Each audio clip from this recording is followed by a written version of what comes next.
Tony G is looking down on 10-9 offsuit. Here we go, Phil. Did you raise it? Pre-flop is Tony G doing exactly what Tony loves to do, take a hand that plays huge on connected boards and drag Hellmuth into a pot. Back to the same tricks. I'm not going to let you two just enjoy Back to the same old, same old. I feel like I'm stuck in the middle of a triangle. Stuck in the middle. Hellmuth opens King-Jack, a very Hellmuth hand, strong enough to raise, not quite strong enough to want a giant pre-flop war. Tony flats with 10-9 suited, the classic, let's see a flop and torture you later. The flop comes 8, Queen-Jack, and it is a total car crash in slow motion. For Tony G, it is perfect. 10-9 gives him the nut straight immediately. We're gonna draw. Draw your gun. I got a big draw, Tony. What do you want me to do? The turn brings the 5 of diamonds, which looks like a total brick. Nothing about this card should scare off a player who was happy on the flop. Tony now leans on the situation. The sizing tells the full story. Into a pot that was already inflated. This is not a little probe, it is a serious ask. With the nuts, Tony wants value from exactly what Hellmuth has, strong one-pair hands and pair plus draws that hate folding versus him. Hellmuth thinks it through and calls again. Where's the big draw now? Oh, where's the big draw? You I'm gonna check to you or what? Well, I thought maybe you would, yeah. Yeah. Hellmuth is now facing the most brutal question.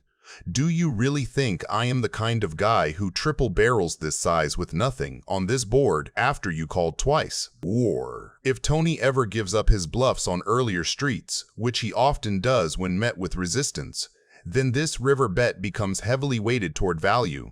Hellmuth tanks and convinces himself that against Tony G specifically, people just do not always have it. All right, I call. He makes the call. There you go. Welcome to the game. Ouch. Just flops the nuts just off the bat. Welcome to the game. You've been doing a lot of talking. Now show me your bullets. Show me what you brought to the game. Where's your money? Don't tell me you're going to play with that crap. You're not going to embarrass yourself here, are you? Yet again. Phil, produce. Tony G is holding 5-4 offsuit. Pre-flop, Tony G opens to 1,000, Hellmuth bumps it to 2,000. That re-raise looks small, almost like a keep-it-friendly sizing, but it is actually very revealing. With a hand that plays great post-flop and dominates Tony's usual junk, Hellmuth chooses control over punishment. He does not go big and try to blow Tony out, he invites him in. Things can get nasty at the end, right? The river was wild. Confident that if they see a flop, he will outplay him. Tony checks, which is standard with his marginal pair and draw potential, but Hellmuth checks back as well. That check from a 3-better on this texture is all about pot control and deception. In Hellmuth's head, his hand is good often enough that he wants to see turns and rivers without inflating variance. From Tony's perspective, this is the perfect moment to take the lead. He bets 4,000. It looks like a probe from a weak 9 or a semi-bluff, but underneath it is pure value, designed to keep Hellmuth's entire range in. Call. That's 10 grand. Phil calls, call. sees the bad news. He has a full house. You didn't raise? At least maybe we'll get the blow up we're all waiting for. I know you got a flush. The 9. This guy's raising. He's got a raising. 9. You drew. Explosion's about to happen. Bring the trike. Bottom pair against top pair. Where he's going to pay me off another 7,000, 8,000, but no, he fills up and wins 14 for me. You're a disgrace to the game. Where did he come up with that? I'll tell you, can I tell you one thing, Tony? Can I tell you one thing? I wish that I weren't a bad loser sometimes, but it's 10 times as bad to be a bad winner. And you're a bad winner, my friend. Phil Hellmuth is looking down on Jack 10 suited. That just makes me so sick to my stomach. I mean, whether I'm right or wrong, it just makes me sick. Pre-flop this looks innocent, but the roles at the table are already defined. Mercier is the young, aggressive straddler. Hellmuth is the self-appointed sheriff who hates getting pushed around. Hellmuth just limps with Jack 10 suited, a hand that could easily open or raise, but that he chooses to park in the weeds. The flop comes 4-5 king, 2 diamonds. It is a board that hits the straddler way more than the limper. Mercier has actually connected, bottom pair plus a gut shot, with some backdoor diamond possibilities. Hellmuth has pure air. When Hellmuth checks, Mercier does exactly what you expect a good aggressive player to do. He fires 1,200 into the dead money. Small sizing, classic range bet saying, I have all the kings, fives, and random pairs here, and you probably don't. Hellmuth's response is immediate and loud. He snap raises to 4,000. That raise is not really about his cards. It is about yanking the pot away from the kid who just stabbed at it. The turn brings the ace of clubs and dramatically shifts the texture without actually improving either hand in a made hand sense. Mercier's 4 is still just a small pair, but now Hellmuth picks up a legitimate draw. After representing strength on the flop, Hellmuth has found some real backup equity. He leans into the story and bets 8,000. That sizing is telling. It is not all in pressure. It is a keep calling if you dare. The river is the 6 of hearts, a complete brick for Hellmuth. This is the moment where a lot of players light money on fire by following through just because they have to tell the story. Hellmuth does something quietly smart. He gives up. He checks and admits that his bluff has run out of road. What the is going on here? The bad player should call with bottom pair. I call 9,000 more with Jack 10 or whatever the hell he had. I just spike a jack like it's nothing. Like 2 jacks. I'm glad you're enjoying it, Donnie. Well done. That's fine. You made a good call. I just want to play another 5-6 hours and see how many times you lose with hands like that. Jason, I think, is an excellent player. He just said he was a bad player. I'm the Right bad after player, the hand, you go, these apparently. bad players. And he's the one who made these bad players calling me with bottom pair. See, that's the thing. You insult him because you're losing and feel like it's okay. I thought you hit the 6. I was kind of upset. That's You why thought he hit the 6? I made a disgusting check in You the went river. check. Like, God, I just lost. Put him on 6-7. 6 game. Phil Hellmuth is looking down at ace-jack off suit. He is raised to $2,000, but he's up against Harlow with pocket 8s. And Tony G, he's lurking, and he's not planning to stay quiet for long. Action begins on Phil. Ace-jack. Raised to 2,000. Pocket pair for Russ. Pot. Raises to 7,200. Harlow is the loose cannon in this game, which means he's an amateur who's been given $100,000 to play against 5 pros. Whatever he makes over $100,000, he gets to keep. Meanwhile, Tony G folded, but this is not the last time we see and hear of him this hand. How much more do you have? Hellmuth is fishing for information, trying to get a read on the delivery driver. Every second Harlow spends fumbling with his chips gives Phil little clues about how strong he really feels. Phil calls and gives him the WWE stare down. Hellmuth off the top rope. The flop, 10-6 deuce, 3 clubs. Hellmuth checks the nut flush draw. Harlow's ahead for now, but Phil's sitting there with 2 overcards, a nut flush draw, and about 27 different ways to ruin this man's whole poker career. If Harlow fires a bet here, things could get messy fast, because Hellmuth is definitely not folding this one soon. But Harlow decides to check it back to him. The turn gives Russ a set. Hellmuth, chips in hand, leads out to 5,500. Gotta take a chance sometime. I'm supposed to think you're weak, right? Because you're talking? I won't bet more than 9,000 on the river if you call. I'm all in. Russ Harlow, all in. Hellmuth throws out a little feeler bet, just trying to stir the pot. But Harlow responds by setting the whole kitchen on fire. This is actually an incredible read from the delivery driver against arguably the best poker player of all time. Now Phil's got to decide if that nut flush draw is enough to pull him out of the flames, or if he's about to get roasted. He thinks for about 5 minutes and Tony G is starting to lose his patience. So you potted it before the flop. It's ridiculous. What's ridiculous? I mean, just make a decision, you know? Like, there's other people in the game, too. You're a professional player playing against a loose cannon. I mean... Now I'm trying to make a decision for 43,000. Can you just shut the up? Call You're a a floor professional man. player. Call floor man. You're insulting everyone. I mean, we're here, we want to play, too. He's completely out of line here. So, I think he's completely out of line because he's been taking forever to make a decision. Against an amateur player coming in here as the best player in the world, taking 15 minutes to make a decision. I haven't taken 15 minutes. You want to bet on that? Well, you will. You're that's so why out of I'm line. talking about You know, it. your etiquette's horrible. Stay out of this. Gentlemen, Stay out. Let's hear your ruling. We're going to put you on the clock right now. You got 1 minute and 10 seconds. That's your ruling? Right. I hope you're proud of yourself, Tony. Story checks out. Phil folds. And those are tears of joy. If you're bluffing, I highly recommend showing. Do you think Tony G was right to do this in the middle of a poker hand with $70,000 in the pot? You and him have endless trunks of money. He's a school teacher. Hellmuth kicks things off with ace-5 offsuit. He is raised to $1,000, but he's up against Fishman with king-queen suited, who's a math teacher known for making razor-sharp, calculated plays. I don't win very many pots from this spot, so. Fishman calls. Williams calls. Deuce, jack, ace, 2 clubs, action flop. This looks like a fun board. Williams checks instantly and Hellmuth checks behind him, but Fishman isn't waiting around. He fires out $3,000 into the pot, repping strength and leaning on that nut flush draw. Hellmuth raises. This is a pretty easy call with a flush draw, gut shot, and 2 big cards. And there it is by Fishman. The turn brings the 5 of hearts, and Hellmuth quickly bets $15,000, now holding 2 pair and looking to extract value. His pairs are still no good, but PH could be doing this with worse flush draws, and he's got enough behind for decent implied odds. Fishman is behind, but still has plenty of outs to improve, and this decision should not be a tough one for a math whiz like him. Add it all up, and Fishman makes the call. He's looking for a club or a 10. The river.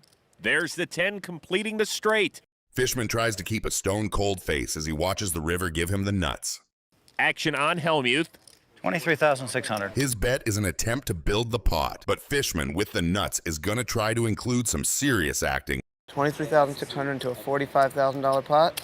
This is pretty dirty. Fishman's reverse pedaling the nuts. Hellmuth with 2 pair doesn't know he's walking into a trap. Fishman with the nuts is going to try to include some serious acting, waiting for him to commit more chips. I'm not going to let you do this to me again, Phil. I can't let you do this to me again. Leonardo DiCaprio could not be selling this any better. How much you got behind? This is Fishman's way of trying to convince him he's not too strong. Hellmuth tries to keep as cold as possible and doesn't even answer Fishman's question. Was there an answer to that? Like 85 or something. I'm all in. Fishman shoves. He even fake hesitated. Watch that Oscar, Leo. I'm done, Phil. I see method acting, improv, pantomime. If Phil calls here, the kid stays in the picture. Ha ha ha ha. This acting is so terrible that it makes you wonder if it's not a double bluff. Hellmuth is going to blow up after he sees what Fishman is holding. This is so sick. I mean, is it possible that I just get cooled every hand I play here? You got king, queen of clubs? I mean, I guess so. Phil's put him on his exact hand. God, all that talking leads me to believe. Wow. Now, that might be real. I'd certainly be shaking either way. All right, I call. Hellmuth calls and sees king, queen of clubs. Bingo! Can I even play in this game? I mean, what the they find? I mean, what the That was a great read, by the way. You had him. Yeah. You're a real. The guy hits a miracle 10 on me, and what? You want to just step He's on a me? school teacher, and you and him have endless trunks of money. Endless trunks of money. He's a school teacher. For God's sakes, man. Screaming will do you a lot of good. Phil Hellmuth is looking down on 9-7 offsuit. He limps, which caps his range and invites someone to attack the dead money. Minieri obliges with an isolation raise using a suited king, a great candidate because it has blockers, plays well post-flop, and pushes the button on everyone who limped. Locke and Martinez come along, which pulls the SPR up and widens continuing ranges. I get unstuck. I get off the tilt juice. Hard to get off that tilt teat. Hellmuth overcalls rather than 3-betting, a choice that keeps the pot manageable, preserves positional leverage against the raiser, and allows weaker holdings to realize without facing a big pre-flop decision. This texture is excellent for the pre-flop aggressor. As the only player who routinely shows up with strong King X after raising, Minieri can c-bet profitably. The small sizing pressures ace high, punishes underpairs, and denies equity to random backdoors while risking little against slow-played traps. Hellmuth check calls instead of raising. That keeps bluffs firing, prevents the pot from ballooning versus the portion of Minieri's range that will not fold, and sets up a decision tree where Hellmuth can choose which turns to accelerate on. Multi-way callers have folded, so we are quickly moving toward a heads-up range battle that favors the in-position player's initiative and the out-of-position player's ability to trap. The second king super polarizes things. From Minieri's seat, this is a green light to barrel because his range contains far more King X than Hellmuth's limp call range. The bet around $5,300 targets exactly the hands that called once and hate life now, medium pairs and stubborn ace high, and it continues to build a pot in case he is ahead. Hellmuth's second check call is strategic. Raising isolates him against very strong holdings and folds out hands that might bluff again. Calling keeps his range wider, invites another polarized river bet, and protects the times he is bluff catching with decent showdown value. From a range math perspective, once the king pairs, the pre-flop raiser's value density increases, which means the out-of-position player should avoid thin raises and lean into induce lines. Nothing material completes, so Minieri retains a nut advantage and chooses a large polar bet of $17,200. That sizing asks a capped range to overdefend, and it puts maximum pressure on one-pair type catchers that arrived here by calling twice. Oh, man. Hellmuth's final check call makes sense within that framework.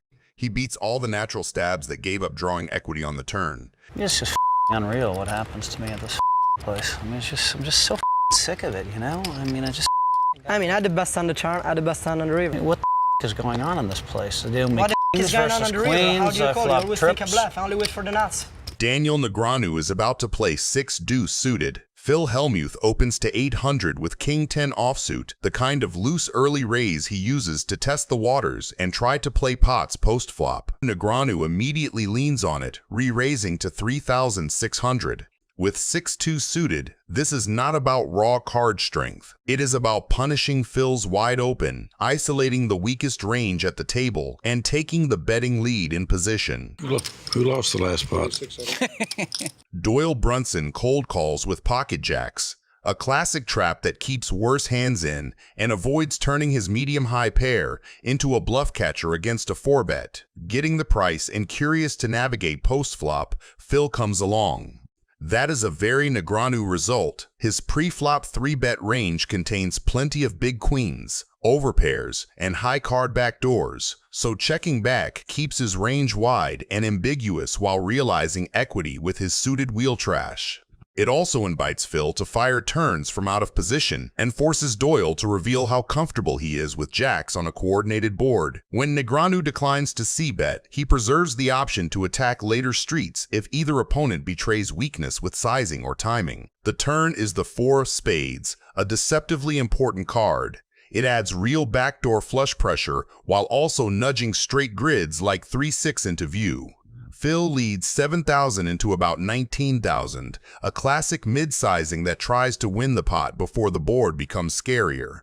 Against Daniel, that size usually reads as 1 pair or air rather than a queen or better that wants protection and volume. Daniel just calls. He is not chasing, he is keeping Phil's bluffs alive, protecting his own strong hands that would play this way, slow-played queens and some spade floats, and setting up maximum leverage on rivers that amp up the story. Doyle, now sandwiched in hating life with jacks, lets it go. The river is the 2 of spades, completing the backdoor spade flush and putting 4 to a wheel in the picture. It is a nightmare card for capped 1-pair holdings. Phil drops a 6,000 block bet, a telltale sizing that asks for a cheap showdown and implicitly admits he does not love his hand. Daniel pounces and raises to 46,000. What does he represent? From Phil's seat, it is coherent for Daniel to have exactly the hands his line preserved, 2 spades that checked flop multi-way, called the turn lead, and now raise for value, or a slow-played queen with a spade that upgrades from bluff catcher to thin value on a bet-blocked river. Speech time. It's gotta come. He might have like 6-9 offsuit. It's Daniel. Good bet. And Phil lays it down. Finally got there. Took a while, but I had you. He nailed it. Look at that. That's sick. That's not gonna look good on TV. Yeah, whatever that is, it's not gonna look Whatever good. it was. That's gonna be bad for a profile, unfortunately. Little do they know, Daniel did have the best hand. I play so bad. I know Daniel's playing the rush and he's going to re-raise. Yes, that was what I was doing. I knew it. The analysis post-flop is not the time to get it right. You want to get it during the hand. You didn't have a pair? You couldn't call? 5-4. Imagine you made like a call with 2 3s. Huh? What are you doing betting 6,000? That's when I'm supposed to pick off all the chips from him. When he starts messing with me. That's if you have a, like, Don't you got dual smile? Hellmuth kicks things off with pocket deuce. This is a hand that only someone as wild as Phil Hellmuth can play when faced with a raise. Little does he know, his aggression will end up making him mad once again. You were like drawing dead.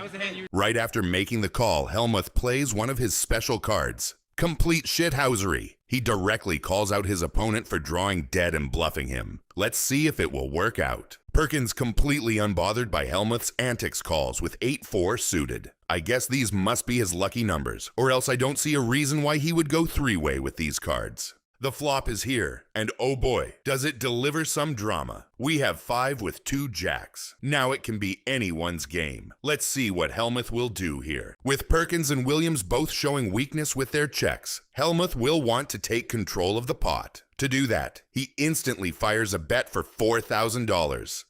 Perkins with his 8-4 suited didn't have to think too long about what to do next, and does what every one of us would do in this spot and folds. Williams, on the other hand, didn't think at all. He snap-called the bet as if he is holding the nuts and is just waiting for Hellmuth to bloat the pot some more. The turn delivers a queen of clubs, which makes things even more interesting. Now Williams has an open-ended straight draw and is looking stronger than ever in this hand. Even though the turn improved his hand, Williams still decides to check in order to see how Hellmuth will play it out first. And that's exactly what Hellmuth was waiting for. After no more than a few seconds of thinking, he fires another 4,000 bet, trying to pressure Williams out of seeing the river. For better or for worse, Williams almost snap calls the bet, which means he either thinks Hellmuth has nothing or is just feeling super lucky. Even a 5 or a queen can counterfeit Phil's hand. The turn delivers a king, which completely shifts the game, and Williams is now in the lead. Make sure to watch until the end to see Hellmuth going crazy after the showdown.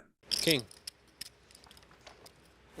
Here it comes. That's the ejector seat straight out of Goldfinger. Williams.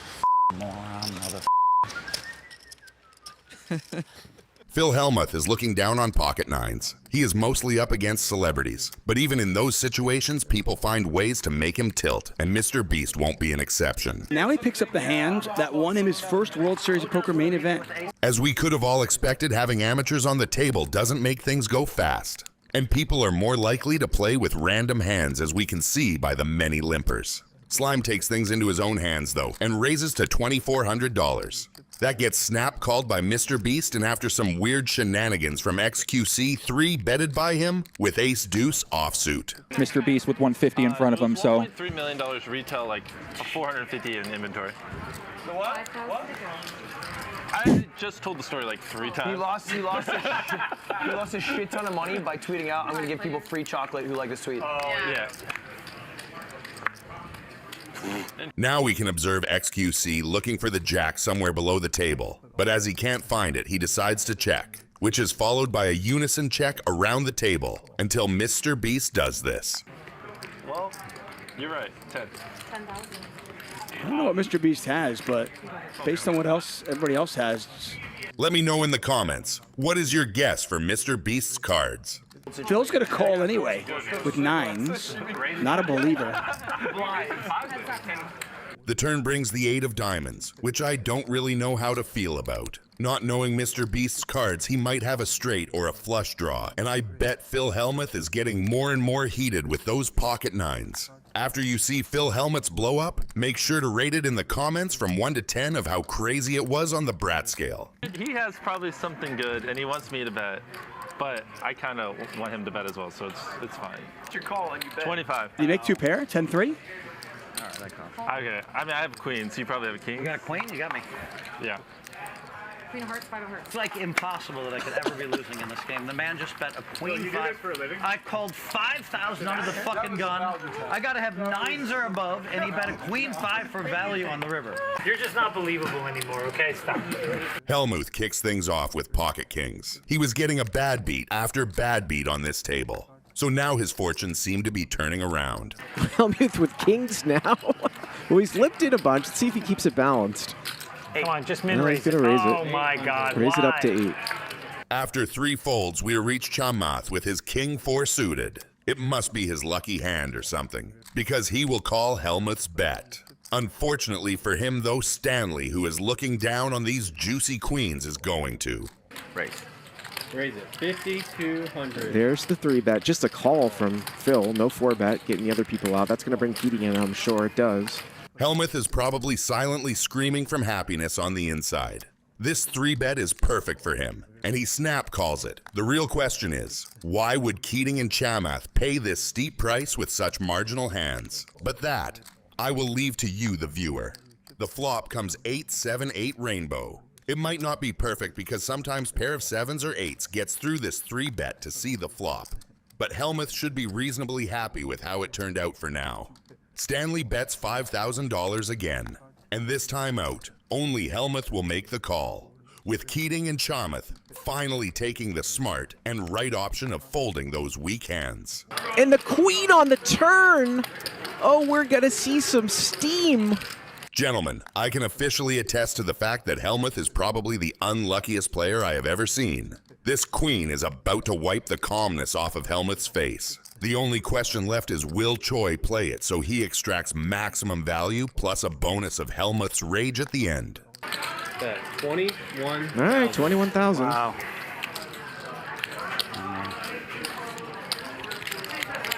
I have a bad feeling you have me, but I have an overpair. Yep. Come on, this motherfucking goddamn fucking queen. What's that? What's that? Everyone's a winner, Phil. Everyone. All of us are here. All of us are winners out of life. Tony G checks. That's what Daniel said. I'm a winner at life. You're a winner at life. You're a brilliant person. You've done great. But not cash games are not your forte. If you enjoyed these breakdowns and all the emotions during them, make sure to click the video on the screen and enjoy more breakdowns of our favorite poker moments.